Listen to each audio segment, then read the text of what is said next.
evening and welcome to another edition of Coffee with Tea. I'm your host, The Amazing Tea Street. Tonight I'm going to tackle a topic that I said I was going to start as a series a few weeks ago. I said I was going to start a series called Tell Your Story as an Act of Faith. That when you tell your story, it's cathartic for you, but it can be life transformative for those who hear it.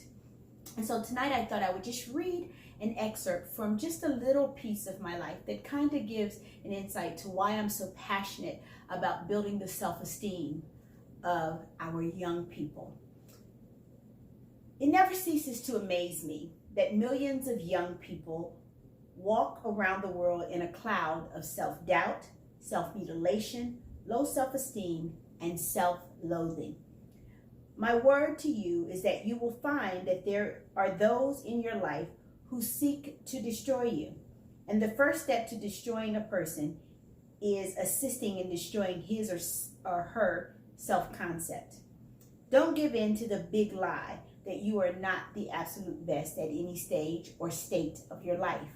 Believe the hype that you create in your own head, which says, I'm all that, and then some. I can tell you from personal experience that the road to self-love is a long, protracted one, filled with speed bumps and potholes. But I can also share that those who endure the journey towards self-love will find a reward of immeasurable proportion at the end of the road. There was a time in my life when I internalized all of the negative things I heard about myself. I believed that I was too short, too fat, too ugly, too dumb, and too poor to ever amount to anything. Once outside influences succeeded collectively, not individually, in convincing me that what I looked like would determine what I acted like, they had in essence taken the reins of my destiny. I began to act out in school as a way of asserting that I was somebody. I made extremely poor choices that landed me in institutions for juvenile delinquents for most of my adolescence. It was in the institutions that I learned that not only was I ugly, but I had no real value to the world. It was at that time that I began to become physically abusive to myself, and I allowed others to abuse me as well. With each assault on my mental, emotional, and physical person, I learned to hate myself just a little bit more.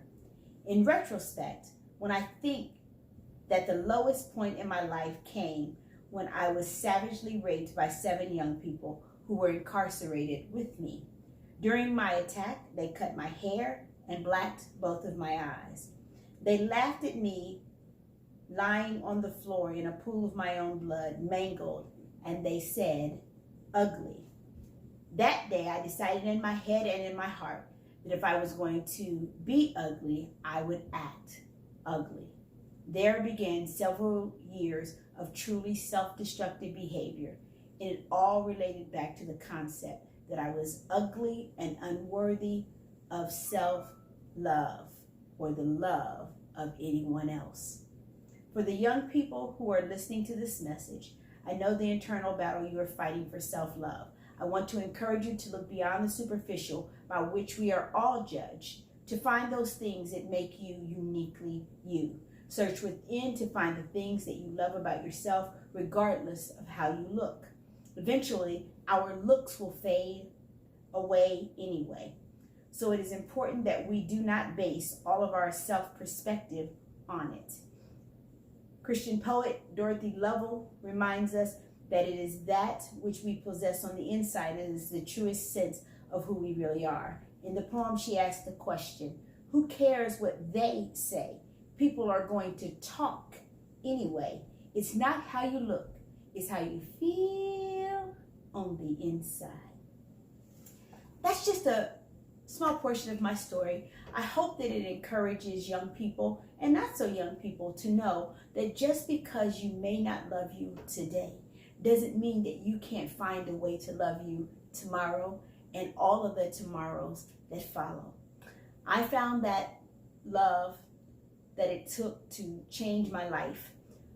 I found it in God. I found it in people who surrounded me and really helped me to once again find my self-worth.